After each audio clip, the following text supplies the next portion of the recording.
these aptitude tests you take when you're in junior high, sometimes you're actually right. When I was in junior high, I took an aptitude test that said I was supposed to be a farmer. And I was like, it's so embarrassing because I was the only one I think in the whole school was supposed to be a farmer. Ended up where I was supposed to be. I went to nursing school for a year. Met my husband through his mom, who was a patient, who I had as a patient.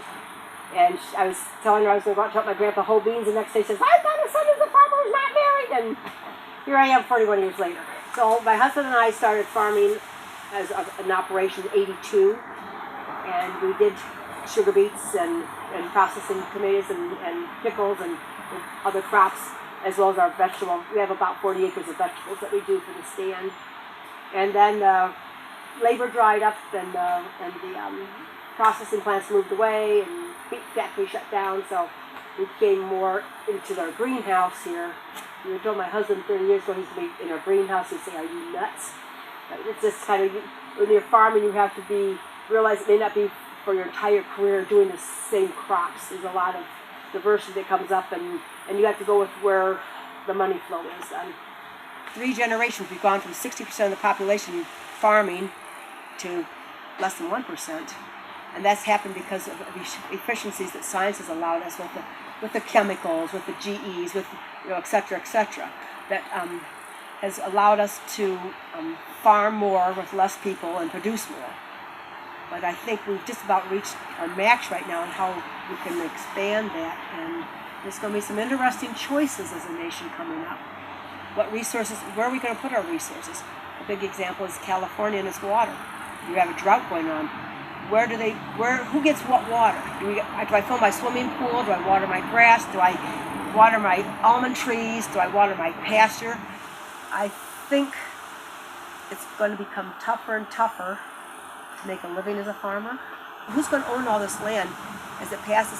The next generation can't afford to buy it. What's going to happen to this high valued land? And what's going to happen to all the equipment, and who's going to maintain it? And how many folks are going in to become diesel mechanics and know how to fix a John Deere tractor or whatever kind of equipment you have? So there's some farmers who are looking for partners who they'll mentor, and then eventually, be able to, pass it on to or sell out to at a more reasonable amount because it's more important to them to pass it on and keep it in a certain farming type of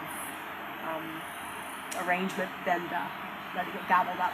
There's very few full-time farmers left because the reality is that you're never going to get rich doing it.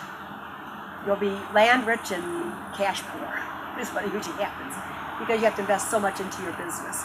I always tell folks we give you a fantastic product at a fair price will keep us in business. And we're not the cheapest, and if you want the cheapest, you have to go someplace else. We want quality and cheap. And right now it's really popular to buy local and support your local farmers, which is a wonderful thing. That's what we need to do. But I think a lot of it's lip service, and if push came to shove, if I had to choose between buying my new cell phone or having my cell phone service or paying more for my food, guess what I'm going to choose? We've been at Perrysburg Market since it's opened up, 15, 16 years ago, and people know you and know what to expect, and they know that they can trust. If you tell them, this particular tomato is going to be better if you wait until next week, they know that you're saying it in their best interest. If you want to support local folks, you probably need to go more to the source.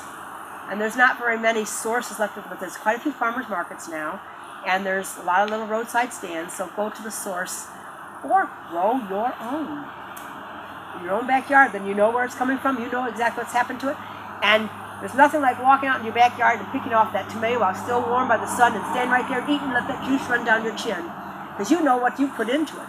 You know how many times I had to go out and weed that thing? I had to water, I had to prune it. You know what went into it. So you appreciate the fruits of your own labor, literally. We have this wonderful sources of food, and Northwest Ohio is blessed. It's some of the most diverse foods and some of the cheapest foods in the whole country. And we really take it for granted again. So don't take it for granted. Try something new.